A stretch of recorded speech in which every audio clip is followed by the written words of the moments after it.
આજે આપણે વાત કરવાના છીએ એક એવા વ્યક્તિ સાથે જેમનું જે જીવન છે એ શિક્ષણ સાથે શરૂઆતમાં જોડાયું અને ધીમે ધીમે એ ગુજરાતી ફિલ્મ ઇન્ડસ્ટ્રી સાથે જોડાયા. એકદમ ડાઉન ટુ અર્થ પર્સનાલિટી ધરાવે છે એવા શ્રી કિરીટભાઈ પટેલ. કેમ છો કિરીટભાઈ? બસ એકદમ ફર્સ્ટ ક્લાસ છે.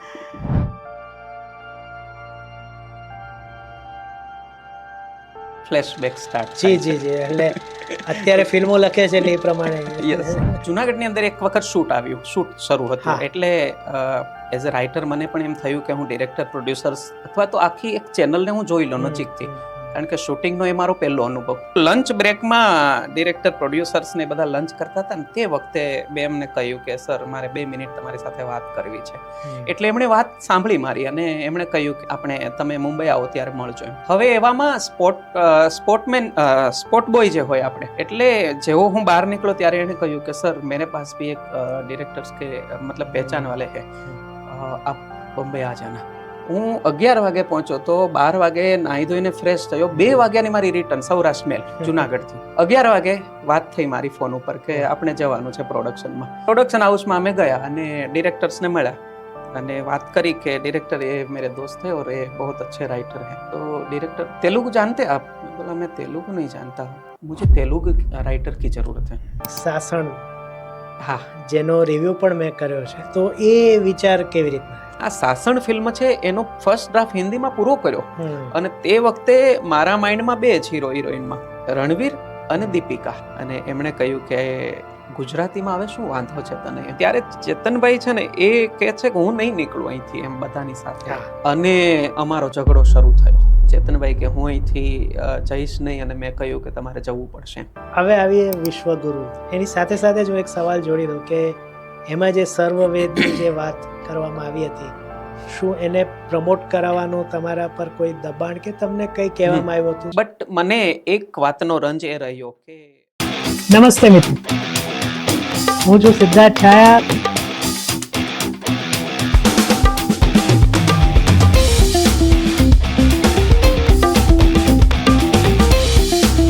તો સ્વાગત છે તમારું સિટ ટોક્સમાં.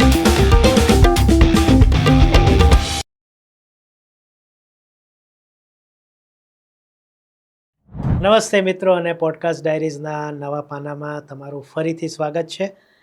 આજે આપણે વાત કરવાના છીએ એક એવા વ્યક્તિ સાથે જેમનું જે જીવન છે એ શિક્ષણ સાથે શરૂઆતમાં જોડાયું અને ધીમે ધીમે એ ગુજરાતી ફિલ્મ ઇન્ડસ્ટ્રી સાથે જોડાયા અને એમણે એક હિન્દી ફિલ્મ પણ લખી છે. અત્યાર સુધી એમની 2 ફિલ્મો આપણે જોઈ ચૂક્યા છીએ. એ બંને ફિલ્મો વિશે વાત કરીશું, એમના આગામી શું પ્રોજેક્ટ્સ છે એના વિશે પણ વાત કરીશું, અને શિક્ષણમાંથી ફિલ્મો તરફ કેવી રીતના આવ્યા એ પણ જાણીશું. એકદમ ડાઉન ટુ અર્થ પર્સનાલિટી ધરાવે છે એવા શ્રી કિરીટભાઈ પટેલ આપણી સાથે સુરતથી અહીંયા જોડાયા છે. કેમ છો કિરીટભાઈ? બસ એકદમ ફર્સ્ટ ક્લાસ છે. હું ભૂલતો ન હોઉં તો તમારા મૂળ વતન તો જુનાગઢ. યસ, જુનાગઢ. તો ત્યારે તમે ત્યાં શિક્ષણનું કાર્ય કરતા. યસ. તો એ શું હતી આખી વાત, એ અમને કહો. Okay, flashback start. જી એટલે અત્યારે ફિલ્મો લખે છે એટલે એ પ્રમાણે. યસ. 2007માં જી એક સેલ્ફ ફાઇનાન્સ કોલેજમાં આસિસ્ટન્ટ પ્રોફેસર તરીકે મને જોબ મળી. અને 2007થી કોલેજમાં એવું હોય છે કે અલગ અલગ ડિપાર્ટમેન્ટમાં બધાને એસોસિએટ થવાનું હોય છે. એટલે મને કલ્ચરલ ડિપાર્ટમેન્ટ આપવામાં આવ્યો લકીલી, અને મારો મનપસંદ ફિલ્ડ અને સબ્જેક્ટ. 2007થી 2010 હવે કોલેજમાં યુથ ફેસ્ટિવલ્સ પ્રોગ્રામ બનતા હોય છે અને એ બહુ કાંટે કી ટક્કર હોય છે યુનિવર્સિટીમાં દરેક કોલેજની. અને એમાં સેલ્ફ ફાઇનાન્સ હોય છે, એ લોકોને તો યુએસપી બને કે ભાઈ અમે આ પણ કરાવીએ છીએ એમ કરીને. એટલે 2007થી 2010 એ મારા માટે એઝ અ રાઇટર એમ કહો ને કે મારી જાતને રાઇટર તરીકે તરાશવાનો એક મોકો હતો. અને યુથ ફેસ્ટિવલ્સમાં લકીલી જ્યારથી હું જોડાયો ત્યારથી એવું એક વર્ષ નહોતું કે જે વર્ષમાં અમે 5 થી 7 મેડલ ન જીત્યા હોય. વાહ. અને એમાં હું બધા જ જે આપણા 9 રસ છે એ રસ ઉપર હું વર્ક કરતો હતો અને એ થીમ પ્રમાણે હું મારી જાતને પણ ચકાસતો હતો કે હું એટલે એક રાઇટર હોવાના એલિમેન્ટ્સ જે હોવા જોઈએ એ હું ચકાસી રહ્યો હતો ત્યારે. બરાબર.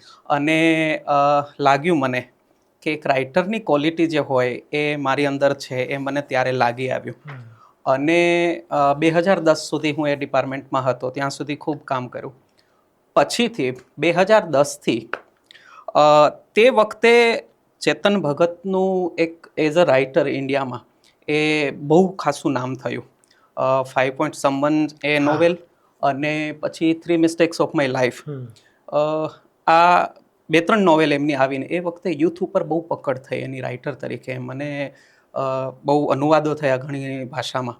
ત્યારે મને એમ થયું, મેં પહેલી નોવેલ એમની વાંચી 3 મિસ્ટેક્સ ઓફ માય લાઈફ, અને ત્યારે મને એમ થયું કે ચેતન ભગત એવું કહે છે કે મારા લાઈફની 3 ભૂલો. હવે જ્યારે મેં વાંચી ત્યારે ખબર પડી કે ભાઈ આવી તો વર્ષમાં આનાથી મોટી ભૂલો આપણે વર્ષમાં કરી નાખીએ છીએ, લાઈફમાં નહીં. અને છતાં ચેતન ભગત શું કામ નામ બને છે? કારણ કે એમણે લખ્યું. એટલે ત્યાર પછી મને ઇન્સ્પિરેશન એવી થઈ કે ભાઈ ચેતન ભગત જો લખી શકતા હોય અને આ એનું કોન્ટેન્ટ હોય તો મારી પાસે આના કરતાં બેટર છે. અચ્છા. એટલે મેં કોન્સ્ટન્ટ રાઇટિંગ શરૂ રાખ્યું. તે વખતે મને એમ હતું કે 1-2 નોવેલ મારી પબ્લિશ થશે ને પછી હું બહુ લાઇમલાઇટમાં આવીશ. એટલે પછી મારી ક્રિએટિવિટી છે કે મારું જે ઇન્સ્ટિંક્ટ છે અંદરની જે વાત એ હું કદાચ નહીં લાવી શકું. એટલે મને એમ થયું કે હું પહેલાં લખી જ લઉં બધું જેટલું છે ને મારી પાસે એટલું. એટલે હું લખતો જ રહું. મને ખબર નહીં કે બુક પબ્લિશ કેવી રીતે થતી હોય છે, આવું કંઈ જ નહીં. પણ જે પણ થોટ્સ હતા મારા એ બધા થોટ્સને મેં પેનથી લખીને લઈ લીધા. ઓકે, પછી અમે 2011-12માં બુક માટે નીકળ્યા માર્કેટમાં કે ચાલો ભાઈ એક બુક પબ્લિશ કરીએ અને જોઈએ. ઓકે, પછી ખબર પડી કે પબ્લિકેશનમાં તો એવું છે કે ત્યાં જો તમે નવા રાઇટર છો અને તમારી પહેલી બુક છે તો એ બુકનું પ્રિન્ટિંગ ચાર્જ તમારે આપવાનો છે. હવે અગેન પાછા બેસા કે ભાઈ આવી વસ્તુ હોય તો કેવી રીતે બુક પબ્લિશ કરવી, આપણે જ આપણા પૈસા લગાવીને કરવાની હોય તો પછીથી એવું થયું કે ભાઈ બુક જો આ જ રીતની હાલત હોય એક રાઇટર તરીકેની તો પછી આમાં સર્વાઈવ ન થઈ શકાય.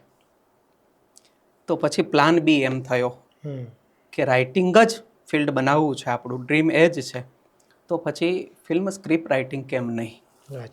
રાઈટ.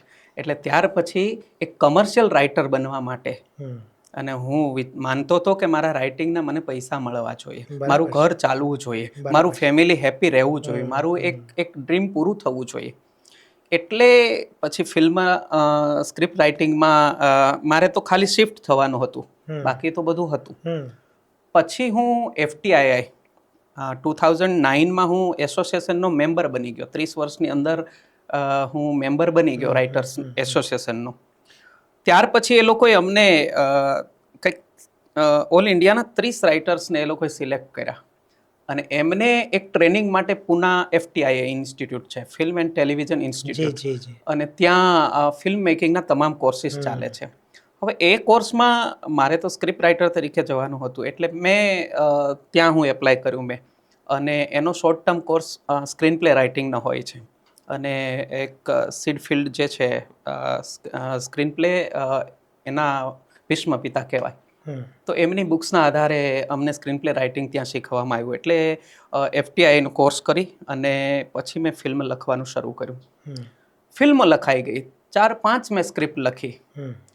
પછીની જર્ની છે ને એ બહુ આમ તમને સાંભળવામાં એમ ફની લાગે પણ એક એઝ અ રાઇટર બહુ પેઇનફુલ એ ગ્રાફ ગયો મારો સફર. ને હું આની સાથે રિલેટ કરી શકું છું કારણ કે મેં પણ નવલકથાઓ લખી છે. ઓકે.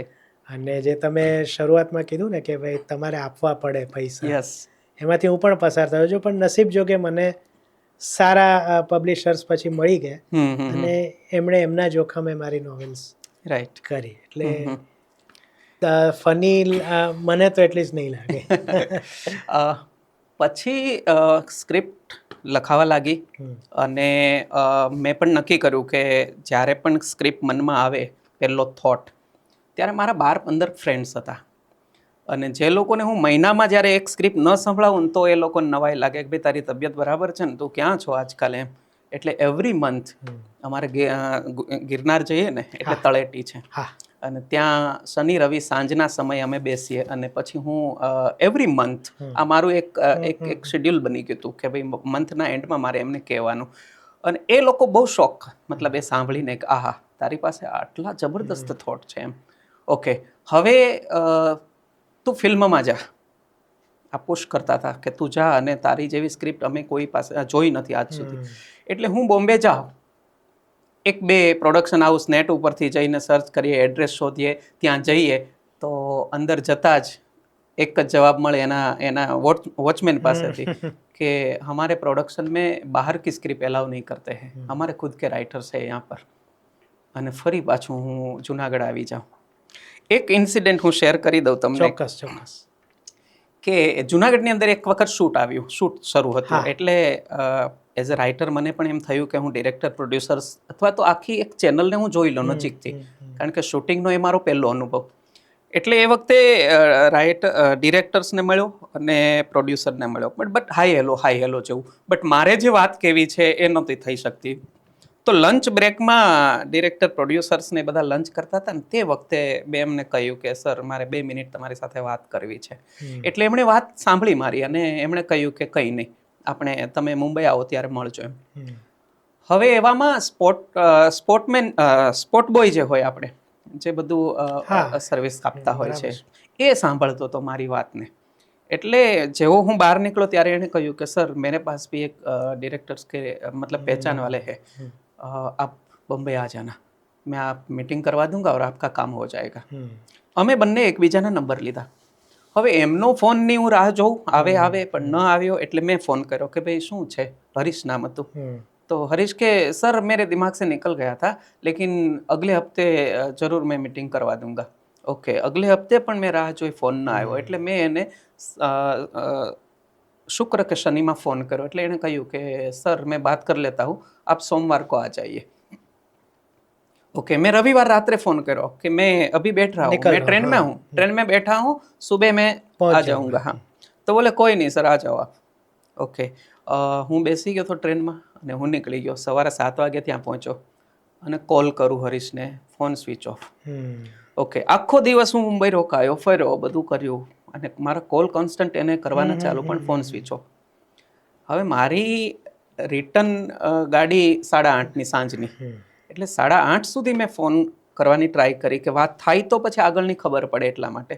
ઓકે, તમે રિટર્ન જર્ની કેન્સલ કરવા પણ તૈયાર હતા? હા, એમ જ. હા, થઈ જાય તો વાત થાય તો હું રિટર્ન કેન્સલ કરું. ઓકે, છતાં એ ટ્રેન મેં જવા દીધી. અચ્છા, એ પણ જવા દીધી, જેમાં બુકિંગ મારું કન્ફર્મ હતું એ જવા દીધી.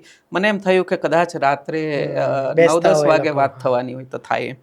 તો ત્યારે પણ ન થઈ. એટલે 10 વાગ્યાની પછી હું જનરલમાં પાછો રિટર્ન થઈ ગયો અને હું જુનાગઢ આવ્યો. જુનાગઢ હું 11 વાગે પહોંચ્યો અને ઘરે નાહી ધોઈને ફ્રેશ થયો. ત્યાં હરીશનો ફોન આવ્યો कि सर सॉरी मैं नाइट शिफ्ट में था और कंटिन्यू 2 नाइट थी, तो मैं आपका फ़ोन नहीं उठा पाया, आप कहाँ है. તો મને ત્યારે એમ થયું કે જો હું એમ કહીશ કે હું ઘરે આવી ગયો છું પાછું ગુજરાત, તો મને એમ થયું કે પાછું એ પોસ્ટપોન થશે. એટલે મેં એને એમ જ કહ્યું મેં बम्बई में हूँ, मेरे दोस्त के वहाँ रुका हूँ, अब क्या काम है हमारा. तो बोले मैंने डायरेक्टर से बात की है, आप आ जाओ, कल मिलते हैं. હું 11 વાગે પહોંચ્યો તો 12 વાગે નાહી ધોઈને ફ્રેશ થયો. 2 વાગ્યાની મારી રિટર્ન સૌરાષ્ટ્ર મેલ જુનાગઢથી. એટલે જે મેલા કપડાં હતા એ કાઢ્યા અને બીજા કપડાં નાખી બેગ લઈ અને હું બેસી ગયો સૌરાષ્ટ્ર મેલમાં. સવારે 7 વાગે ત્યાં. ઓકે, 11 વાગે વાત થઈ મારી ફોન ઉપર કે આપણે જવાનું છે પ્રોડક્શનમાં. ઓકે, એ પ્રોડક્શન હાઉસમાં અમે ગયા અને ડિરેક્ટર્સને મળ્યા અને વાત કરી કે ડિરેક્ટર એ મેરે દોસ્ત है और ये बहुत अच्छे राइटर हैं. तो डायरेक्टर तेलुगु जानते आप? मैं बोला मैं तेलुगु नहीं जानता हूँ, मैं हिंदी जानता हूँ, गुजराती जानता हूँ, इंग्लिश जानता हूँ, संस्कृत जानता हूँ, थोड़ी कुछ मराठी भी जानता हूँ मैं, लेकिन तेलुगु नहीं. मुझे तेलुगु राइटर की ज़रूरत है क्योंकि मुझे इंस्टेंट अभी डबिंग करना है. एक हिंदी मूवी का तेलुगु में डबिंग करना है, इसके लिए मैं तुझ तेलुगु राइटर बोला था. हरीश ने એમ કીધું. હવે ત્યાંથી હું પાછો હરીશને કીધું કે કંઈ એવું કામ હોય તો તું કહેજે. હરીશે પણ કીધું સોરી સર મને એમ કે આમ તેમ, બટ હું પાછો આવી ગયો. આવું કેટલી વખત થયું મને કે હું ત્યાં જાઉં અને ત્યાં એ દુબઈ નીકળી ગયા હોય. અહીંથી કે છે આપણને કે તમે આજે આવી જાઓ, અને જ્યારે આપણે જઈએ ત્યારે producer directors out of city out of India એમ હોય. પણ એ જે જર્ની મારી હતી 2014-15 સુધીની, એ બહુ પેઇનફુલ રહી. ત્યાર પછી દરમિયાન તમારી પ્રોફેસરની નોકરી હા એ ચાલુ જ હતી. ઓકે. પછી બધા ફ્રેન્ડ્સ કહેવા લાગ્યા કે ભાઈ અટકે છે ક્યાં, તું ક્યાં ફેલ થા છો. એટલે મેં ત્યારે એમને કહ્યું કે આપણી પાસે એક કામ એવું હોવું જોઈએ કે જેને આંગળી ચીંધીને બતાવી શકાય, this is my work, this is my creativity. એટલે તો કે એના માટે શું કરવું પડે? એટલે મેં કહ્યું કે આપણે ખુદે એક ફિલ્મ પ્રોડ્યુસ કરવું પડે અને એ બતાવીને કહી શકીએ બીજા પ્રોડ્યુસર ડિરેક્ટર્સને કે ધીસ ઇઝ માય વર્ક. અને ત્યાર પછી એ ફ્રેન્ડ્સ બધા 7-8 ફ્રેન્ડ હતા, બધાએ સાથે મળીને કહ્યું કે જે કરવું પડે તે કરવું છે અને એક ફિલ્મ બનાવવું છે. અને એ 2014-15માં અમે એક ફિલ્મ બનાવી સાથે મળીને. અને ત્યારે એ કોન્સેપ્ટ માટે હું તમને વાત કરું કે હા, હું કોલેજમાં પ્રોફેસર અને એ જ કોલેજમાં એક છોકરી એક ભૂતપૂર્વ સ્ટુડન્ટ હતી અમારી કોલેજની, અને એ નાસા ગઈ, નાસા માટે સિલેક્ટ થઈ. અને મને બહુ ઇન્ટરેસ્ટ થયો કે આપણી આસપાસની કોઈ વ્યક્તિ આટલી સફળ થાય ત્યારે આપણને સ્વાભાવિક. તો પછી મેં એમનું આખું બેકગ્રાઉન્ડ જોયું કે ક્યાંની હતી, કેવા બેકગ્રાઉન્ડથી હતી, એ બધું જ. ત્યારે મને ખબર પડી કે એ છોકરી અનાથ હતી, જેના મા બાપ બહુ જ નાની હતી ત્યારે એના મમ્મી પપ્પા એક્સપાયર થઈ ગયા હતા. અને પછી એ છોકરી પોતાની જાતે, એટલે એ તમે સમજી શકો છો કે કેટલી મોટી અચીવમેન્ટ છે એની. અને તે વખતે મને એમાં લાગ્યું કે ધીસ ઇઝ સ્ટોરી. અને ફ્રેન્ડ્સને વાત કરી કે આપણે આ રિયાલિટી ઉપર એક બાયોગ્રાફિક એક વસ્તુ ઉપર આપણે સબ્જેક્ટ પર જવા માંગીએ છીએ. બધા રેડી થયા. એટલે ખબર હતી કે કોમર્શિયલ સબ્જેક્ટ નથી આ, પણ છતાં as a teacher, as a professor એમ થયું કે સ્ટુડન્ટ્સ મોટિવેટ થાય આનાથી, એ ઇન્સ્પાયર્ડ થાય. એટલા માટે અમે એક સાહસ કર્યું અને એ ફિલ્મ 14-15માં અમે બનાવી. અને એ ફિલ્મમાંથી રીવા. એટલે as a commercial film writer તરીકે મારું એ પહેલું ફિલ્મ, અને એ ફિલ્મને અમે મેક્સ પ્લેયર ઉપર રિલીઝ કર્યું હતું. ઓકે. ત્યાર પછી એ ફિલ્મ પૂરું થયું, મતલબ હજુ એડિટિંગ ને બધું શરૂ હતું, તે જ વખતે એક બીજો ટર્નિંગ પોઈન્ટ આવ્યો. અને ટર્નિંગ પોઈન્ટ એટલે કહું છું કે ફિલ્મનું નામ ટર્નિંગ પોઈન્ટ છે એના પછીના. ઓકે. હવે એ રીવા ફિલ્મનું બધું પ્રોડક્શનનું કામ ચાલતું હતું, એટલે હું પણ એમાં થોડો ઇન્વોલ્વ હતો રાઇટર તરીકે. અને આખા યુનિટમાં બીજું કોઈ નહોતું મારા જેટલું, મતલબ ડેડિકેટેડ અથવા તો એના માટે જે એકદમ ક્રેવિંગ હોય એને. તો એ ન્યૂઝપેપરમાં એક એડ આવી ભાવનગરની કે એક પ્રોડક્શન હાઉસ રાઇટર શોધી રહ્યા છે. એટલે મેં સીધો કોલ કર્યો, તો એમણે કહ્યું કે ભાઈ આજે 28 તારીખ છે ને, અમારે આ મહિનાની અંદર કોઈ પણ રાઇટર સાથે અમારે એસોસિએટ થઈ જવાનું છે, તો તમારી પાસે 2 દિવસ છે, તમે ક્યારે આવો છો? એટલે મેં કહ્યું કે હું કાલે જ આવી જાઉં છું. ઓકે. 11 વાગે એ પ્રોડક્શન હાઉસ સાથે, એના પ્રોડ્યુસર સાથે મિટિંગ થઈ, 2-4 પાર્ટનર એમના હતા. હવે એમનો કોન્સેપ્ટ એવો હતો કે એક ભાવનગરના શિહોરની બાજુમાં આંબલા ગામ છે, અને એ આંબલા ગામની પાસે એક ઘટના બની હતી એવી 1992માં, કે જેમાં 32 છોકરીઓ હીરા ઘસવાનું કામ કરતી હતી, અને એ ટૂરમાં જાય છે અને એકદમ જ રાતના સમયે કંઈક એક્સિડન્ટ બને છે, અને આખી બસ છે એ બ્લાસ્ટ થઈ જાય છે, અને બધી જ મતલબ 32ની ડેડ બોડી મળે છે. ઓકે. હવે આ ઘટનાના પર એમને ફિલ્મ બનાવવું હતું, બટ ફિલ્મ એ હતું, ઘટના તો પૂરી થઈ, પણ ઘટના પછીની જે શંકાઓ હતી કે આની સાથે આ થયું છે, આની સાથે આ થયું છે. હવે ડેડ બોડી જોઈએ ને તો 5 થી 7 જ મળી હતી રિયલમાં, બાકીની ડેડ બોડી ક્યાં જાય? એટલે એ પ્રોડ્યુસર એવું ઈચ્છતા હતા કે અહીંયા બહુ મોટું સ્કેન્ડલ થયું છે આની સાથે, અને એ ઘટનાને મારે ફિલ્મમાં લાવવી છે કે આની પોસિબિલિટી શું હોઈ શકે. અને એ માટે એ ફિલ્મ માટે તૈયાર હતા. એટલે મને એ કોન્સેપ્ટ સમજાવી દીધો એમણે, અને પછી આર્ટિકલ્સ થોડા આપ્યા પેપરના તે વખતે કે ભાઈ R&D કરવા માટે તમે થોડું આ જોઈ લો. ઓકે. પછી મને એવું કહેવામાં આવ્યું કે અમે આગળના 11 રાઇટર્સ અમે એની સાથે મિટિંગ કરી લીધી, અને બધાને 1-1 વીક આપ્યું છે અમે. કે એક વીકમાં તમે શું આ સ્ટોરીને વિચારી રહ્યા છો, તમે આને કેવી રીતે પ્રેઝન્ટ કરશો આ સ્ટોરીને. એટલે બધાને એક વીક આપીએ છીએ અને તમને પણ એક વીક આપીએ છીએ અમે. ઓકે, હવે મારી રિટર્ન 3 વાગ્યાની બસ અને અમે 1 વાગે ફ્રી થઈ ગયા, જમીને નાસ્તો કરીને 1 વાગે. હવે 2 કલાક મારે ભાવનગરમાં કોઈ જ નહીં, એટલે મેં કહ્યું કે ભાઈ મને એક ઓફિસ બેસવા આપો તમે અને હું નીકળી જઈશ 3 વાગે મારા ટાઈમે. એટલે એમણે ઓફિસ અને એસી ઓફિસ આપી દીધી. એટલે પછી મેં કહ્યું કે નોટ પેને આપી દો ને, એક કાગળ ને પેને આપો મને. ઓકે, કાગળ ને પેન આપી. પછી જે મારે વીકની અંદર કરવાનું હતું એ કામ મેં 1 જ કલાકની અંદર લખીને મારા માઇન્ડમાં જે થોટ આવ્યો, જે કોન્સેપ્ટ મને એમ લાગ્યો કે આ રીતે ફિલ્મ પ્રેઝન્ટ થવી જોઈએ, એ લખી 1 પેજમાં અને હું આપીને નીકળી ગયો. અને 4 કલાકમાં ભાવનગરથી જુનાગઢ હું પહોંચું. અને જેવો હું જુનાગઢ ઉતરું ત્યાં પ્રોડક્શન તરફથી મને કોલ આવે કે ક્યારથી જોઈન કરો છો તમે, તમારી વનલાઈન જે તમે આપી છે એ અમને ખૂબ સારી લાગી છે અને અત્યારે બીજા રાઇટર્સ હતા એમના કરતાં તમારી પાસે એક્સપિરિયન્સ અને તમારી પાસે રાઇટિંગ સ્કિલ છે સારી છે, એટલે તમે ક્યારથી જોઈન થાવ છો.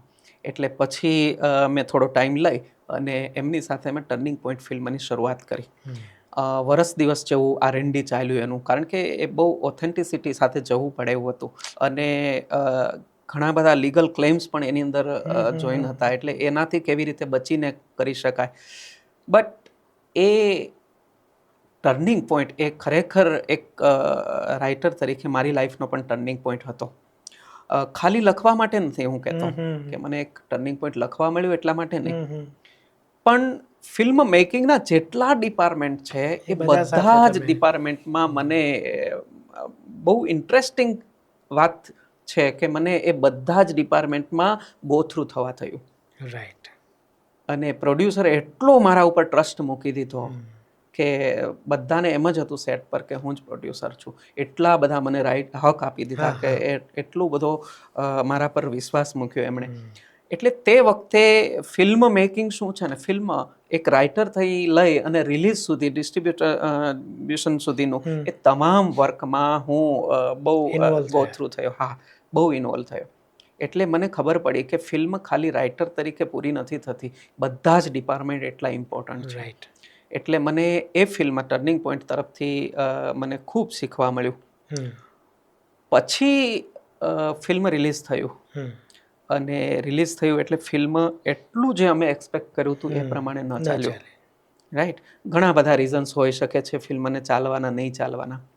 અને રિલીઝ પછી મેં પ્રોડક્શનને કહ્યું કે મને 6 મહિના બ્રેક જોઈએ છે. અને બ્રેક એ નહોતો કે બ્રેક આફ્ટર સક્સેસ નહોતું, આ બ્રેક આફ્ટર ફેલિયર હતું. અને એ ફેલિયરમાંથી મારે એકદમ બહાર આવવું હતું. અને એ ટાઈમમાં હું બહુ ટ્રીમેન્ડસ પ્રેશરમાં હતો, કારણ કે એ પ્રોડ્યુસરને મેં જોયા હોય, એનું વર્ક જોયું હોય, એની ઓનેસ્ટી મેં જોઈ હોય, આશાઓ જોઈ હોય, એટલે બહુ મને લાગી આવ્યું કે કેમ આવું બન્યું. પછી આપણે ગુજરાતીમાં કહેવત છે ને કે ઝેરનું મારણ ઝેર. એટલે જે તમને સ્ટોરી જ ડિસઅપોઇન્ટ કરે છે ને એ જ વાર્તા તમને ફરી આશા જન્માવશે.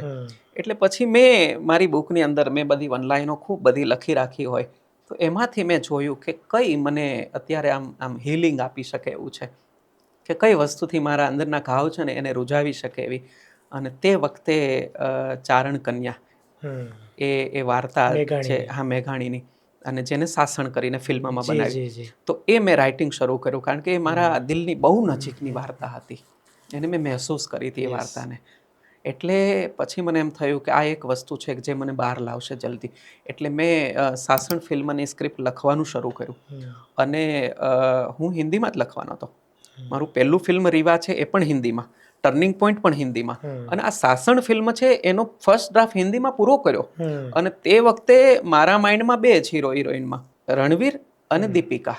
એ રામલીલા પછી ચાલ્યા હતા ને એ જોડીને હું વિઝ્યુઅલ કરું તો મને એ જ દેખાય કે આ ચારણ કન્યાના નાયક નાયિકા છે. એટલે મેં એમને ધ્યાનમાં રાખીને હિન્દીનો ડ્રાફ્ટ કર્યો. હિન્દીના 2 ડ્રાફ્ટ પૂરા થયા અને પછી મેં સોર્સિસ લગાવવાના શરૂ કર્યા. પણ સોર્સિસ એવા મળતા નહોતા કે જ્યાં સુધી એમના સુધી પહોંચી શકાય, દીપિકા કે રણબીર સુધી. અને એ મીનવાઇલ લોકડાઉન લાગી ગયું. એટલે તમને બી ખબર કે 2-2.5 વર્ષ તો બધું પોઝ થઈ ગયું. રાઈટ. એટલે એના માટે આપણે કંઈ જ કરી શકાય એવું હતું નહીં.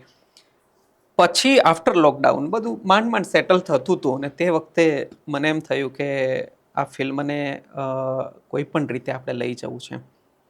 એટલે પછી મારા એક મિત્ર છે અને એમણે કહ્યું કે ગુજરાતીમાં હવે શું વાંધો છે તને એમ, આપણે ગુજરાતીમાં કરીએ ને, ચારણ કન્યા ફિલ્મ છે એને ગુજરાતીમાં લઈ જઈએ.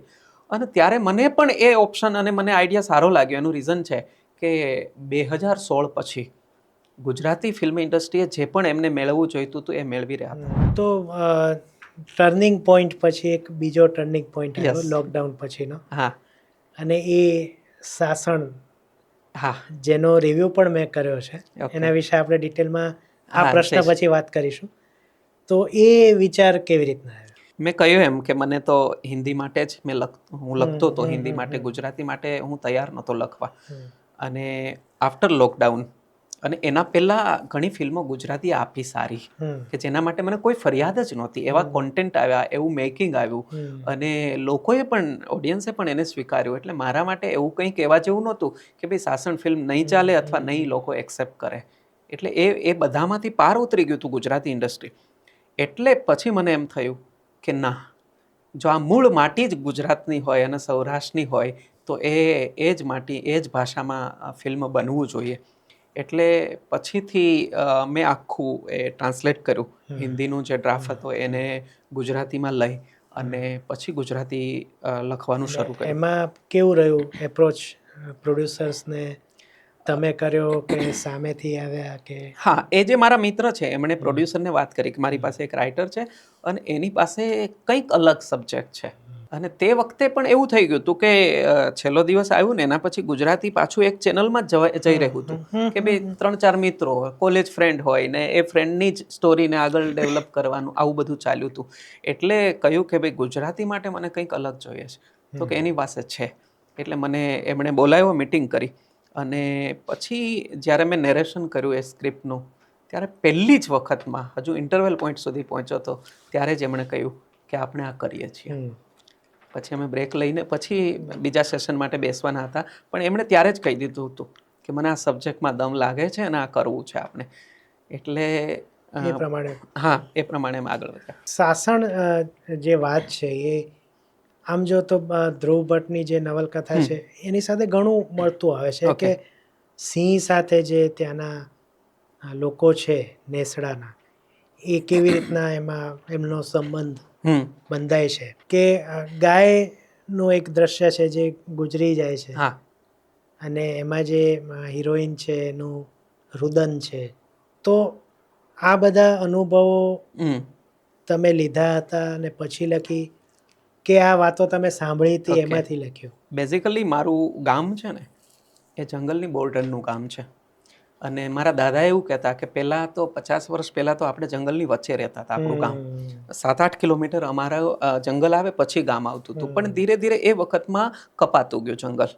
એટલે અમારાથી હવે 3 કિલોમીટર દૂર થઈ ગયું જંગલ. અમે બહાર આવી ગયા. તે વખતે હું બહુ નાનો અને પ્રાથમિકમાં ભણતા, એટલે મને વાર્તાઓનો બહુ શોખ હતો.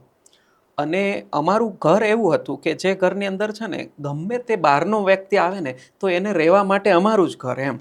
ગામનો કોઈ પણ માણસ હોય ને તો કે ભાઈ ક્યાં જવાનું, કોના ઘરે, નવા શિક્ષક આવે તો બી એને રહેવાનું, કોઈ મહેમાન આવે, ભૂલા પડે કે કોઈ કામથી આવે ને રાત થતી હોય તો એને રોકાવાનું અમારે ઘર. હવે તે વખતે જંગલના માલધારીઓ જે રહેતા એ માવો વેચવા માટે કે એના વ્યવહારિક કામ માટે, લગ્ન પ્રસંગ કે કંઈ મરણના પ્રસંગથી શહેરમાં જાય એના સગાવાલા. જ્યારે પાછા ફરે ને ત્યારે રાત થઈ જાય અને રાતમાં પછી જંગલમાં જવું જોખમ લાગે. એટલે એ લોકો છે ને અમારા ઘરે રાત રોકાય. હવે બસ અમારા ગામમાં આવે એટલે એમને સવારે વહેલું નીકળવું એના કરતાં રાત્રે આવી જાય. જમી કરીને રાત્રે આવે, અમારા ઘરે સૂવે અને સવારે વહેલા નીકળી જાય.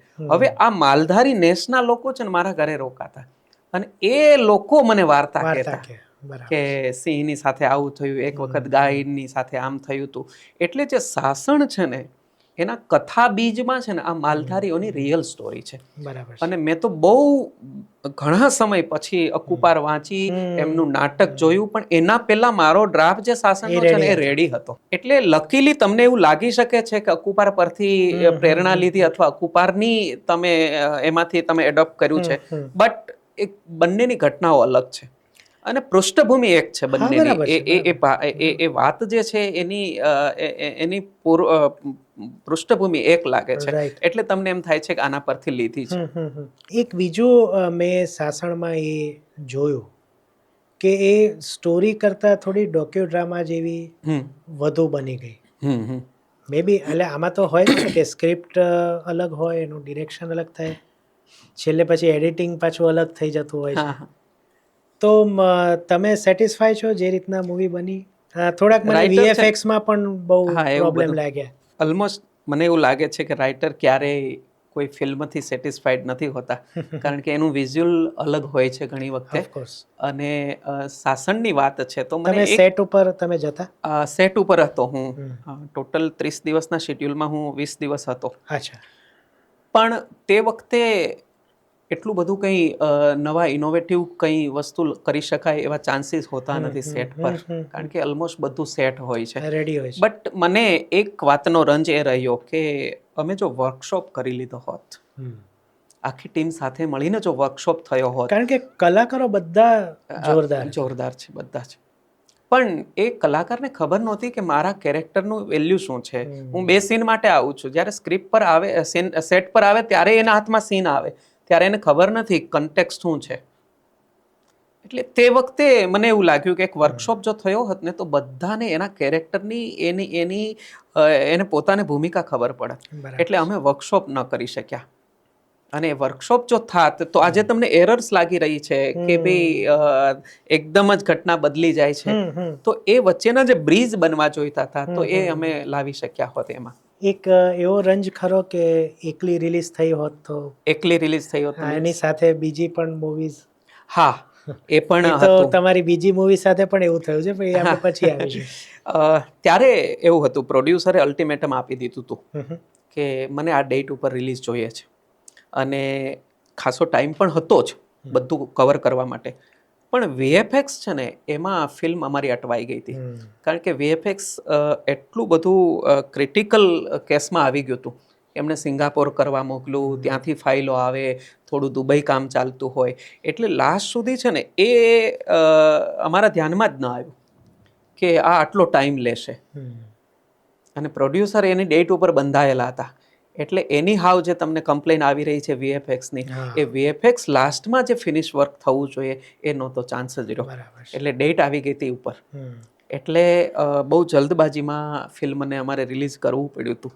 એટલે તમને જે એરર્સ લાગી રહી છે ટેકનિકલ, પ્લસ મેં કીધું પણ હરીફાઈ પણ હતી. હા સ્ક્રીન્સ વેચાઈ ગઈ. હા, એટલા માટે અમે મને યાદ છે, મને રાતનો શો મળ્યો હતો. એક્ઝેક્ટ. હું 9 વાગ્યાના શોમાં ગયો હતો. હા. હવે આવીએ વિશ્વગુરુ. યસ. એમાં તો મેકિંગમાં તો કોઈ પ્રશ્ન નથી, બહુ જ સારી કક્ષાનું. હા, એક બે VFXમાં તકલીફ કરી, પણ આ વિચાર એ ક્યાંથી ઊભો થયો? ઓકે. અને ખાસ કરીને જે ટ્રાન્સફોર્મેશન ઓફ પર્સન્સ છે, એ મને એ વિચાર ખૂબ પર્સનલી ગમ્યો. ઓકે. અને એની સાથે સાથે જ હું એક સવાલ જોડી દઉં કે એમાં જે સર્વવેદની જે વાત કરવામાં આવી હતી, શું એને પ્રમોટ કરાવવાનું તમારા પર કોઈ દબાણ કે તમને કંઈ કહેવામાં આવ્યું હતું અને એને તમે આખું લઈને કર્યું હતું કે સાથે સાથે તમે એને જોડી દીધું? સાસણ ફિલ્મ જ્યારે પતી ગયું અને એના પછીના લગભગ 1 કે 1.5 જ મહિનાની અંદર મને બંને ડિરેક્ટર્સ અતુલ સર અને શૈલેષ સર બંનેનો કોલ આવ્યો કે આપણે એક અર્જન્ટ મિટિંગ માટે મળવાનું છે, તમે ફ્રી થઈ ગયા હોય તો આપણે મળી લઈએ. વચ્ચે 2 વાર કોલ આવ્યા હતા, ત્યારે હું કહ્યું કે હું ઓક્યુપાઈડ છું આ સાસણને લઈને, અને પછી ફ્રેશ થઈને મળીએ. એટલે પછી એ વેઇટ જ કરતા હતા અને પૂરું થયું ફિલ્મ. પછી અમે મિટિંગ કરી પ્રોડ્યુસર સાથે. પ્રોડ્યુસર એ પોતે એ સ્વરવેદની જે વાત કરો છો, રાઈટ, એ સ્વરવેદ સાથે બહુ દિલથી જોડાયેલા છે. અને એની અંદર છે ને દેશ માટેની બહુ દાજ, કે ભારત માટે એ જ્યારે પણ વાત કરે ને ત્યારે એની અંદર ચિંતા જ હોય કે આ દેશ, આ ભારત, આ દેશના યુવાનોનું શું થશે? આ નાના નાના 14-15 વર્ષના બાળકો ડ્રગ્સ લેવા લાગે. તો એ બધી જ ઘટનાને લઈને બહુ ચિંતિત હતા. એટલે એમણે સતત કહી રાખ્યું હતું કે મને ફિલ્મ બનાવવું છે ને આવા કોઈ સબ્જેક્ટ ઉપર બનાવવું છે. એટલે એ લોકોએ વાત કરી કે ભાઈ આપણે મળીએ અને કંઈક એવી હટકે સબ્જેક્ટ લઈને આપણે બનાવીએ. ઓકે. વિશ્વગુરુ ટાઇટલ માટે અમે નક્કી કર્યું હતું કે કંઈક ટાઇટલ એવું આપવું છે કે જેનાથી ફિલ્મની વેલ્યુ ખબર પડે. પછી પ્રોડ્યુસરે કહ્યું કે ભાઈ મારા ગુરુજી છે અને અમે જે ફોલો કરીએ છીએ જે ધર્મને અથવા જે સંપ્રદાય પંથને એને લઈને વાત કરીએ આપણે. અને ત્યાર પછી એમાં જે સ્વરવેદ છે રાઈટ, એ એમ કહેવાય કે ચારેય વેદોનો સાર છે. વેદને સંસ્કૃતમાં હોય ન સમજી શકાય એટલે એ હિન્દી ભાષામાં એ આખો સ્વરવેદની રચના થઈ. સદાફલ દેવજી મહારાજ જે છે એમણે એ ગ્રંથના નિર્માતા છે. તો પ્રોડ્યુસરનું એક એવું કહેવાનું હતું કે આપણે કોઈ પણ શાસ્ત્રનો આધાર લેવો જ છે તો પછી આપણે સ્વરવેદનો આધાર લઈએ છીએ. બરાબર. એટલે પછી અમે ફિલ્મને બહુ રિલેવન્ટ કરવા માટે પછી જે તમે જોયું કે ભારત ઉપર આક્રમણ થવાના છે રાઈટ, ભારતના 4 પિલર્સને એ લોકો ખતમ કરવા માગે છે.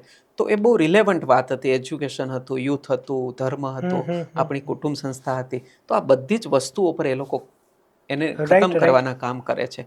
અને પછી જો એમ જ લાવીએ કે ભાઈ એક બાહુબલીની જેમ એક કેરેક્ટર આવી જાય છે અને પેલું સીધી ફાઇટ કરે છે તો આ હજમ નહોતી થતી વાત. એવું લાગતું હતું કે ટિપિકલ આવું તો બધું ચાલે છે ને સાઉથ આ કરે છે. અને પછી અમે ડિરેક્ટરની સાથે મળ્યા. અમે 3 મહિના સુધી કન્ટિન્યુ રોજ મળવાનું સવારથી સાંજ સુધી. અને અમે એ વિચારતા હતા કે આને પ્રેઝન્ટ કઈ રીતે કરવું. અને ત્યાર પછી બે બોડીનું જે માઇન્ડનું જે છે એક્સચેન્જ કરવાનું, તો સ્વાઇપ કરવાનું જે માઇન્ડ હતું એ અમે કોન્સેપ્ટ વિચાર્યો. અમારા અતુલભાઈને વિચાર આવ્યો કે આવી રીતનું કંઈક કરીએ તો કેવું.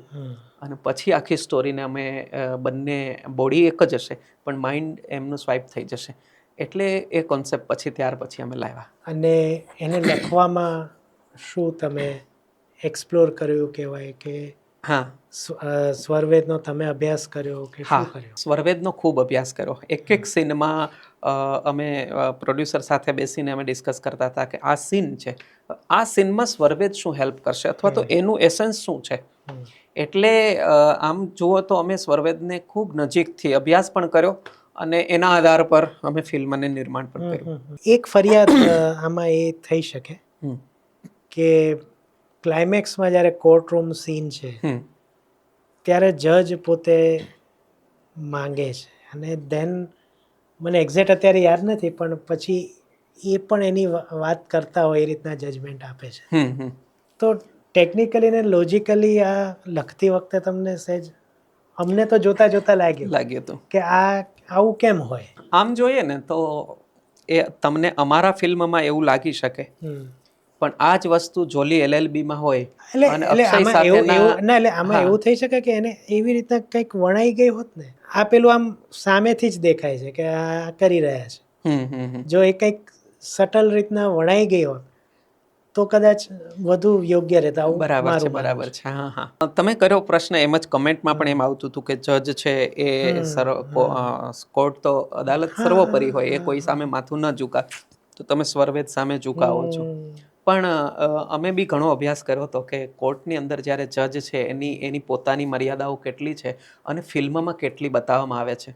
તો ઘણા એવા અમારે એવા હતા જજ કે જે બહુ કોમેડી કરતા હતા, વાતમાં સૂઈ જતા હતા, ત્યાં જ બ્રેક કરીને સૂવાનું. જોલી LLBમાં તમે જુઓ એના લગ્નની કંકોત્રી વાંચતો હોય, સામે કોર્ટમાં કેસ બંને વકીલો અને જજ એ ફોન ઉપર હોય એ લડ્ડુ નહીં, બેસન કે લડ્ડુ મત બનાવો, બેંગાલી મીઠાઈ ચલેગી વો. તો એ બધી જ વસ્તુઓ ચાલી હતી ફિલ્મમાં. એટલે અમને એના માટે કંઈ મતલબ એવું ગિલ્ટી નહોતી કે આપણે રોંગ કરી રહ્યા છીએ.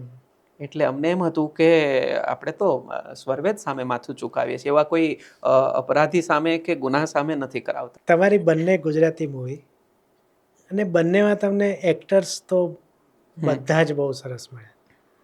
આમાં મુકેશ ખન્ના હતા. યસ. તો એ એક્ટર્સ સાથેનો અનુભવ બંનેનો તમે કહી શકો. ચેતનભાઈ છે, યસ, ત્યાંથી માંડીને મુકેશ ખન્ના સુધી. બંનેમાં એવું છે કે રાઇટર તરીકે મારી લિમિટેશન તો સ્ક્રિપ્ટ હોય, રાઈટ. ડિરેક્ટર લોક કરી દે પછી મારી પાસે કંઈક બીજું કંઈક કરવા જેવું રહેતું નથી. રાઈટ. પણ સેટ ઉપર રહેવા માટે એ લોકોને થોડું આમ લિબર્ટી ફીલ થાય ડિરેક્ટર્સને, એટલા માટે રાખતા હોય. તો જ્યારે નરેશન કરવાનું હોય સ્ક્રિપ્ટનું ત્યારે એ લોકો મને બોલાવે કે ચાલો આવો, આર્ટિસ્ટ સાથે તમારે સ્ક્રિપ્ટ નરેટ કરવાની છે. અને લકીલી પહેલાં એ લોકો હાનામાં હોય કે નથી કરવું એમ, પણ હવે જસ્ટ સાંભળી લે સ્ટોરી શું છે એમ કરીને. અને after listening my narration they are completely agree with us અને સરેન્ડર થઈને કહે છે કે નહીં અમે કરીએ છીએ. એટલે એક નરેશન માટે મને એમ હંમેશા એમ રહ્યું છે કે હું નેરેટ કરી દઉં કોઈને તો કન્વિન્સ થઈ જાય છે જલ્દી. એટલે એ લોકો સાથે મારો એ પર્સનલ પછી એ લોકો કોલ પર વાત કરે છે કે આનું કેમ છે, આ શું છે. બરાબર. એક એ વાત તમે કરી છે કે આર્ટિસ્ટ સાથેનું, રાઇટર ને આર્ટિસ્ટનું, તો હું એક ઘટના તમને કહું. સાસણનું શૂટ ચાલતું હતું અને એમાં તમે જોયું છે એટલે કહું છું કે સિંહ છે એ કુકા ઉપર હુમલો કરે છે અને કુકાને બેભાન કરી દે છે. અને આઈમા ને બધા નેસના લોકો આવી ગયા છે. એટલે આઈમા કહે છે કે આને છોડી દો. કુકાએ ભૂલ કરી છે ને સિંહને કંઈક એની સાથે કર્યું છે, એટલે સિંહે એને સજા આપી છે ને એમાં આપણે કંઈ ઇન્ટરફિયર નથી કરવાનું, ચાલો નીકળો. એટલે ત્યારે ચેતનભાઈ છે ને એ કહે છે કે હું નહીં નીકળું અહીંથી એમ બધાની સાથે, રાઈટ, મારે નહીં નીકળાય, હું થોડો માલધારી છું, હું તો. એટલે એ વખતે એ કહે છે અને જ્યારે સીન થતો ત્યારે એણે કહ્યું કે ભાઈ હું અહીંયા ઊભો જ રહીશ, હું નહીં નીકળું, હું આને બચાવીશ. હવે સ્ક્રિપ્ટમાં એવું હતું જ નહીં મારે કે એ બચાવશે, એને પણ ભાગવાનું છે બધાની સાથે, અહીંયા એકલો જ રહેશે. હવે તે વખતે ચેતનભાઈ એટલે ડિરેક્ટર તો શું કહે કે ભાઈ રાઇટરે લખ્યું છે ને બોલાવો રાઇટરને. અને ત્યારે રાતના 12:30 વાગ્યા અને 2 વાગે એ શિફ્ટ પૂરી થતી હતી અને અમારો ઝઘડો શરૂ થયો. ચેતનભાઈ કે હું અહીંથી જઈશ નહીં અને મેં કહ્યું કે તમારે જવું પડશે. હવે એ ઝઘડો થયો એટલે એમાં તૂતું મેં અને વાત એવી લાગે કે હું મારા ઈગો માટે લડું છું ને એને એમ લાગે બધાને. તો તે વખતે બધાએ હાથ ઊંચા કર્યા, શિફ્ટનો ટાઈમ જતો જાય છે અને સીન ખતમ કરવો પડે એમાં. પછી મેં એમને કન્વિન્સ કરી દીધા, પણ થોડો ટાઈમ લાગ્યો. પણ જ્યારે કન્વિન્સ થયા ત્યારે એમણે કહ્યું કિરીટભાઈ આઈ એમ સોરી, મને આ વાત નહોતી ખબર આગળના કન્ટેક્સની કે તમે આ રેફરન્સથી તમે આ કરવા જઈ રહ્યા છો. બટ મને ત્યારે એ ઇન્સલ્ટ ન લાગ્યું. મને ખૂબ ગમ્યું મને કે એક્ટર્સ જ્યારે આટલા ઇન્વોલ્વ થાય ને ત્યારે જે રાઇટરની એની જે ઇમેજિનેશન છે ને એને સમજી શકે. એટલે મને ખૂબ ગમ્યું હતું કે દરેક આર્ટિસ્ટ જો રાઇટર સાથે આવું ઝઘડે ને ત્યારે જઈને વસ્તુ કંઈક બને. ગુજરાતી ફિલ્મોમાં આપણે ગુજરાતીની જ વાત કરીશું. સ્ક્રિપ્ટ રાઇટર નવો હોય તો એનું શું ફ્યુચર છે અને એને શું કેવી રીતના એક સ્ક્રિપ્ટ એની બાઉન્ડ રેડી હોય તો એને કેવી રીતના એપ્રોચ કરવો તમારા અનુભવે?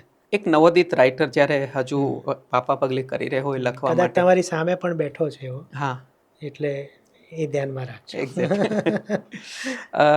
ખાસ એના માટે તો એવી કોઈ જાદુઈ છપ્પી નથી કે જેનાથી હું તમને આપી દઉં અને તમે સક્સેસ થઈ જાઓ.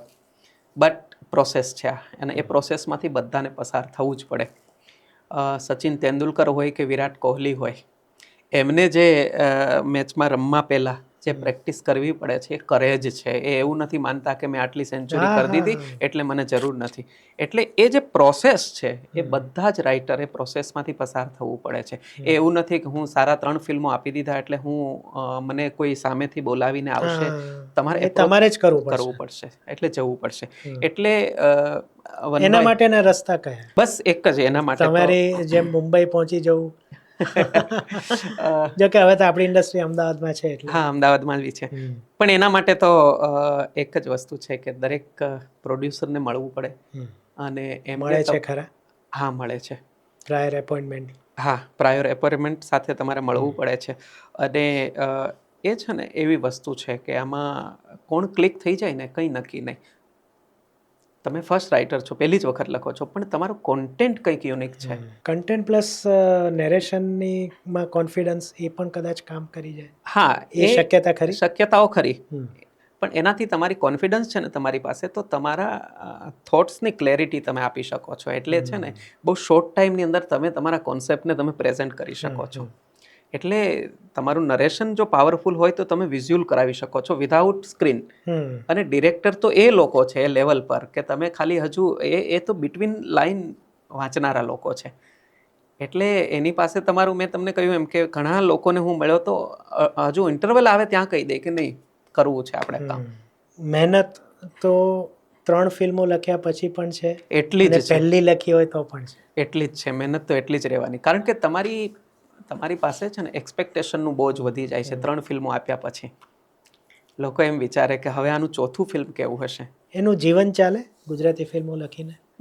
બહુ તમે ક્રિટિકલ ક્વેશ્ચન તમે કરો છો કે સર્વાઈવ થવા માટે નવોદિત લેખકોને હું એટલું કહું કે એક ઇન્કમ સોર્સ તમારો એવો રાખો સાઈડમાં કે પેસિવ ઇન્કમ, કે જે તમે તમારું પ્રેઝન્સ ન હોય તો પણ એ તમને કમાઈને આપતું હોય, ઘર ચલાવી શકતું હોય તો એ સોર્સ તમે લાઈવ રાખો. અને જ્યાં સુધી તમે ઇન્ડિપેન્ડન્ટલી, જ્યાં સુધી તમે એ ફિલ્મ મેકિંગને જ સર્વસ્વ નથી સમજતા કે અથવા તો તમારું ઘર નથી ચાલતું, ત્યાં સુધી એના આધારે ચાલો. રાઈટ. એના બે રીઝન છે, હું તમને એમ કહું છું કે જ્યારે તમને એક પોતાનું સર્વાઈવલ ફેક્ટર તમને બહુ એફેક્ટ ન કરતું હોય ત્યારે લખવાનું, રાઇટિંગ અને એક સંઘર્ષની મજા છે. ત્યારે તમે સંઘર્ષ વધુ કરી શકો છો. સમજો કે કોઈ કોન્સેપ્ટ તમારી પાસે એવો છે કે જે કોન્સેપ્ટ માટે 1 વર્ષ તમારે વેઇટ કરવું પડે છે, તો તમે એ કરી લેશો. ઓફકોર્સ. બટ જો તમારી પાસે સર્વાઇવિંગ બધા પ્રોબ્લેમ્સ હશે તો તમે કોમ્પ્રોમાઇઝ કરીને એના માટે સમય જ નહીં મળે લખવા માટે. નહીં મળે. સાચી વાત છે. હવે કિરીટ શું લાવી રહ્યા છે? અત્યારે હું 2 ફિલ્મો ઉપર કામ કરી રહ્યો છું અને હવે મને દેખાયું છે કે ગુજરાતી સ્ક્રિપ્ટ લખી રહ્યા છો કે ઓલરેડી પ્રોડ્યુસર્સ રેડી છે? સાસણ અને વિશ્વગુરુ, આ બંનેની વચ્ચે એક ફિલ્મ મારે એક ભાઈબંધીમાં અથવા તો એક મિત્રતામાં મારે લખવાનું થયું હતું. મારું કમિટમેન્ટ હતું એમની સાથે, પણ ત્યારે હું બહુ ફ્રી હતો એટલે મેં કહ્યું હતું તમે એની ટાઈમ કહેશો ત્યારે હું લખવા તૈયાર છું. હા, પણ કન્ડિશન એવી થઈ કે ત્યારે હું એકદમ જ બિઝી હતો અને તે વખતે એમણે કહ્યું મારી પાસે પ્રોડ્યુસર રેડી છે અને 1 મંથની અંદર સ્ક્રિપ્ટ નહીં તમે આપો તો પ્રોડ્યુસર નીકળી જશે, એ કંઈક બીજે ઇન્વેસ્ટ કરવા જઈ રહ્યા હતા. એટલે તે વખતે મારે એક મર્ડર મિસ્ટ્રી એમને જોઈતી હતી અને મેં એ 1 મંથની અંદર કમ્પ્લીટ કરી. અને એ મર્ડર મિસ્ટ્રી, એનું ટાઇટલ છે અંધકાર. 6 PM to 6 AM, 12 કલાકની જે સ્ટોરી છે. સાંજના 6 વાગે સ્ટોરી શરૂ થાય, ઘડિયાળમાં 6 વાગે ત્યાંથી કેમેરા ઓપન થાય અને સવારના 6 વાગે ફિલ્મ પૂરું થઈ જાય છે. એટલે 12 કલાકની એક મર્ડર મિસ્ટ્રી મેં 1 મહિનાની અંદર લખી અને એ ફિલ્મનું પોસ્ટ પ્રોડક્શન અત્યારે ચાલુ છે અને કદાચ 1-1.5 મહિનાની અંદર એ ફિલ્મ સ્ક્રીન પર આવી પણ જશે. મને આ બધી જ વસ્તુ ગુજરાતી ફિલ્મ સાથેની જે નજીકથી નાતો થયો એટલે ખબર પડી કે બહુ મોટા બજેટની ફિલ્મો કરવા જેવું નથી. કારણ કે ગુજરાતી દર્શકો, ગુજરાતી બેલ્ટ જે છે બહુ નાનો બેલ્ટ છે અને ગુજરાતી દર્શકોની જે રેવન્યુ જનરેટ થઈ રહી છે એ પણ બહુ લિમિટેડ છે અને એટલા માટે બહુ ઓવર બજેટ થઈને 8-10 કરોડ સુધીના ફિલ્મોમાં જવા જેવું નથી. અને ત્યાર પછી મેં 3 ફિલ્મો એવી લખી કે જે બહુ એકદમ ઓછા લોકેશન હોય, ઓછા આર્ટિસ્ટ હોય, પણ સ્ટોરી મજબૂત હોય. એટલે એવી 2 સ્ટોરી ઉપર હું વર્ક કરી રહ્યો છું ને એમાં એક તો ઓલમોસ્ટ ડન છે અને જેને હું હમણાં જ રજિસ્ટર્ડ કરવાનું છું 2-4 દિવસની અંદર, એટલે બાઉન્ડ સ્ક્રિપ્ટ બની ગઈ છે. બહુ સરસ. અને 2 જ આર્ટિસ્ટ અને 3 લોકેશન. એટલે હવે પછી હું જે લખવા જઈ રહ્યો છું એ આવા કોન્સેપ્ટ ઉપર વધુ વજન આપી રહ્યો છું. Rather then 8 to 9 crore making budget થતા હોય, કારણ કે એટલી રેવન્યુ નથી જનરેટ થતી. સાચી વાત છે. એટલે પ્રોડ્યુસરને સેફ કરવા અથવા તો ઇન્ડસ્ટ્રીમાં ટકવા માટે આવા કોન્સેપ્ટ આવશે તો ચાલી શકશે. કિરીટભાઈ, આપણી સમાંતર જો આપણે ગણીએ ને તો એક મરાઠી ફિલ્મ ઇન્ડસ્ટ્રી છે, સાઉથની તો એક લેવલ જ અલગ છે. હા, બહુ તો આપણે બંગાળી કે પંજાબી ઇન્ડસ્ટ્રી સાથે કરી શકીએ. આમ પણ મરાઠી ઇન્ડસ્ટ્રી તો બહુ આગળ છે આપણા ભાઈ, તેમ છતાં એમના ને આપણા સબ્જેક્ટ્સ બહુ મળતા આવતા હોય છે. તો તમે શું જુઓ છો કે ભવિષ્યમાં ગુજરાતી ફિલ્મો એટલીસ્ટ મરાઠી ઇન્ડસ્ટ્રીની કક્ષાએ સ્ટોરીઝ આપી શકશે? હું ઘણી મરાઠી મૂવીઝ હાલમાં જોતો થયો છું અને મને એ જે ખાઈ છે અત્યારે ખૂબ પહોળી દેખાઈ રહી છે. તો એ ખાઈ ભરાશે? જો ભરાશે તો કેટલો સમય લાગશે? મારું ઓબ્ઝર્વેશન એક એવું બન્યું છે એ હું તમને શેર કરું છું. ગુજરાતી પ્રજા હંમેશા મોડર્ન રહી છે. ભારતના બધા જ પ્રાંતો અને પ્રદેશોને જો તમે સરખાવો ને તો ગુજરાતી પ્રજા સ્વીકાર ભાવથી ચાલી છે અને એ સ્વીકાર ભાવ છે ને એમાં કોઈ ધર્મ, જાતિ, પ્રજા કંઈ જ નહીં. આપણે અહીંયા જો ભારતભરના બધા જ લોકો અમદાવાદ સુરતમાં કામ કરે છે ને એ બધાને ફેમિલી જેવું લાગવા લાગે છે. એને એમ નથી થતું કે અમે કોઈ બીજા રાજ્યમાં કામ માટે આવ્યા. તો આપણી પ્રજા છે એ બહુ સ્વીકાર ભાવવાળી છે. એટલે પછી એ ફેશન હોય, ફિલ્મ ઇન્ડસ્ટ્રી હોય કે કોઈ પણ ખાણીપીણી હોય, એટલે આપણે છે ને બધી જ ભાષાઓને સ્વીકારી છે, બરાબર. એટલે આપણે હિન્દી ભાષાને પણ એટલી સ્વીકારી છે, એટલું રિસ્પેક્ટ આપ્યું છે. આપણને સાઉથની ફિલ્મ પણ બહુ ચાલી હોય તો આપણે એને પણ એટલી જ એપ્રિસિએટ કરીએ છીએ અને એને જોઈએ છીએ. જ્યારે આ બધી જ વસ્તુઓ થાય છે ત્યારે આપણે ગુજરાતી ફિલ્મને આપણે ચોથા નંબર પર મૂકીએ છીએ એક દર્શક તરીકે. સાચી વાત છે. પહેલું ફિલ્મ કોનું? તો કે પહેલું ફિલ્મ જે બહુ મોટી બોલિવૂડની સ્ટારકાસ્ટ છે, એ સ્ટારકાસ્ટનું કોઈ ફિલ્મ આવતું હોય ને તો એની મહિનાઓ સુધી રાહ જોઈને બેઠા હોય કે આ આવે એટલે જોવું છે. તો પહેલી પ્રાયોરિટીમાં એ છે. સેકન્ડ પ્રાયોરિટી કઈ? તો કે એક એવું ફિલ્મ કે જે માઉથ પબ્લિસિટી થઈ છે તો જોવું છે, આ સેકન્ડ ઉપર જાય. થર્ડ, કોઈ સાઉથનું ફિલ્મ આવે છે ને ડબ થઈને આવ્યું છે ને જેને બહુ વકરો કર્યો છે, આવી વસ્તુ હાઈપ સાથે આવ્યું, તો એ ત્રીજામાં એ જશે અને ચોથામાં ગુજરાતી જશે. અને જ્યારે તમે જેની સાથે કમ્પેર કરો છો ને એ બધા જ પ્રદેશના લોકો, એ ભાષાના લોકો પહેલી પ્રાયોરિટીમાં એનું ફિલ્મ લે છે, પછી હિન્દી ને પછી કોઈ સાઉથના કે કોઈ ડબ થયેલા ફિલ્મો. એટલે જ્યારે આપણે પહેલી પ્રાયોરિટીમાં લાવશું કે નહીં ગુજરાતી છે તો મારે એ જ જોવું છે, ત્યારે ઇન્ડસ્ટ્રી ક્યારે થશે? એના માટે શું પ્રયાસો ગુજરાતી ફિલ્મ ઇન્ડસ્ટ્રીએ કરવા જોઈએ? હવે જ્યારે જોઈએ તો ફિલ્મ મેકર્સ, રાઇટર્સ, એક્ટર્સ બધા કોન્શિયસ થઈ ગયા છે કે આપણે કંઈક ગુજરાતીમાં હટકે આપવું છે. એટલે આજે તમે જુઓ, છેલ્લા તમે 10 ફિલ્મો જુઓ તો 10 ફિલ્મો અલગ અલગ છે. એક પણ ફિલ્મ બીજા ફિલ્મ સાથે મેચ નથી થતું, ક્યાંય પણ નહીં. એ બધા જ ડિફરન્ટ સબ્જેક્ટ્સ ઉપર વર્ક થયું છે અને આ બતાવે છે કે હવે હેલ્ધી બની રહ્યું છે ગુજરાતી સિનેમા. એટલે હવે મને એમ લાગે છે કે 2 વર્ષની અંદર આપણા ફિલ્મો પણ ડબ થશે, આપણા ફિલ્મો પણ બીજી ભાષાઓમાં જોવાવા લાગશે. ઓકે. અને એનું એક ઉદાહરણ આપણી પાસે વશ છે જ, જી. રાઈટ. એના માટે આટલું મોટું પ્રોડક્શન શેતાન જેવું ફિલ્મ બનાવવા રેડી થાય, એટલે એક હેલ્ધી સાઇન મને લાગી રહ્યું છે. બટ અગેન ડર લાગે છે કે ફરી પાછા આપણે એ જ ટ્રેન્ડમાં, એ જ ટ્રેક ઉપર ન જતા રહીએ. જ્યારે લોકોની એક આંખ ખુલી છે, લોકોને વિશ્વાસ બંધાયો છે, પણ હવે જો ફિલ્મ જો એવા જ ટિપિકલ આપતા રહેશું તો ફરી પાછા લોકો નિરાશ થશે. રાઈટ. એટલે હવે જવાબદારી મેકર્સ તરીકે વધી જાય છે. બરાબર છે. Makers, writers. Yes, of course.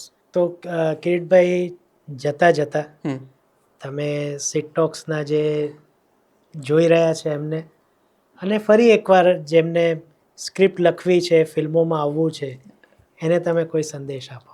ફિલ્મો છે ને, ફિલ્મો બહુ બહારના સબ્જેક્ટ નથી, એ તમારી ઇનર જર્ની છે, તમારી અંદરથી એ જર્ની છે. તમે અંદરથી, એટલે હંમેશા રાઇટરે ઓબ્ઝર્વ કરતું રહેવું પડે છે, હંમેશા.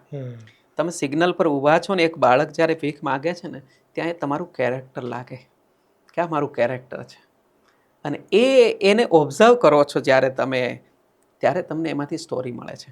એટલે ખાલી બુક વાંચીએ કે બીજી ફિલ્મો જોઈએ એનાથી ફિલ્મ લખવાની પ્રેરણા મળે, એના કરતાં જે જીવંત વિશ્વ છે એ તમને વાર્તા લખવા જ્યારે પ્રેરે ને, ત્યારે તમે સર્જનાત્મક રીતે અને બહુ ક્રિએટિવલી તમે ત્યારે કંઈક લખી શકો.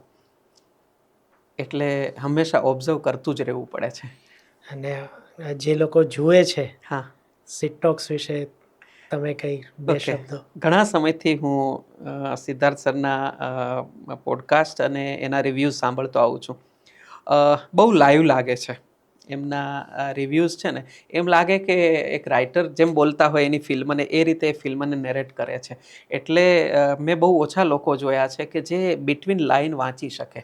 એટલે તમે જ્યારે ફિલ્મના રિવ્યૂ કરો છો ત્યારે ખાલી કરવા ખાતર નથી કરતા. મેં એ પણ માર્ક કર્યું છે. ઘણા રિવ્યૂઝ જોઈએ, ખૂબ સરસ છે, સુપર ડુપર છે, આવા બધા જ એક છાયાની અંદર આવીને આ બધી વસ્તુ બોલતા હોય, પણ તમે ત્યારે પણ, મેં આ બંને ફિલ્મોમાં જોયું હતું, કે તમે નાની નાની ટેકનિકલ એરર્સ પણ તમે જોઈ છે અને એ પણ તમે ધ્યાન દોર્યું છે કે આવી વસ્તુઓ ન બનવી જોઈએ. એટલે માત્ર વાહવાહી કરવી એ તમારી જવાબદારી નથી. જ્યાં અમે રસ્તો ચૂકીએ છીએ ત્યાં તમે અમને રસ્તા પર લાવો પણ છો. એટલે એ મને બહુ સરસ વસ્તુ ગમી છે કે તમે સારી વસ્તુને સારી અને નબળી વસ્તુને નબળી કહો છો. અને આવા ક્રિટિક્સ થાય ત્યારે જ એક સમૃદ્ધ અને એક હેલ્ધી પ્રોડક્ટ મળે. Thank you very much Thank you, Kiritbhai, sir, so તમે much. આવ્યા. અને આશા છે તમારી આવનારી ફિલ્મો ફરીથી જોઈશું અને એની પણ ટીકા કરીશું, Okay, sir. વખાણ કરીશું. લખતા રહેજો અને આવા નવા Of નવા course. વિષયો આપતા રહેજો.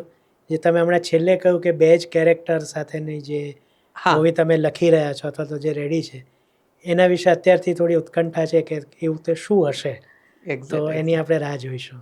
Thank you sir. તો પોડકાસ્ટ ડાયરીઝનો આ એપિસોડ અહીંયા જ આપણે પૂરો કરીએ છીએ. કિરીટભાઈને તમારે જે કંઈ પણ પૂછવું હોય તો નીચે કમેન્ટમાં પૂછજો. કિરીટભાઈ જરૂર જવાબ આપશે. એ સામાન્ય પણ મારા રિવ્યૂમાં કે પોડકાસ્ટમાં આવીને એમના મંતવ્યો આપતા હોય છે, એટલે એમના પોડકાસ્ટમાં એ જરૂર આવશે અને તમને જવાબ આપશે. તો મળતા રહીશું જાણીતા માનીતા ગુજરાતીઓને વારંવાર પોડકાસ્ટ ડાયરીઝમાં. ચેનલ સબસ્ક્રાઈબ કરવાનું ભૂલતા નહીં. ફરીથી મળીએ ત્યાં સુધી સિદ્ધાર્થ શાહને આજ્ઞા આપો અને તમને બધાને મારા તરફથી આવજો.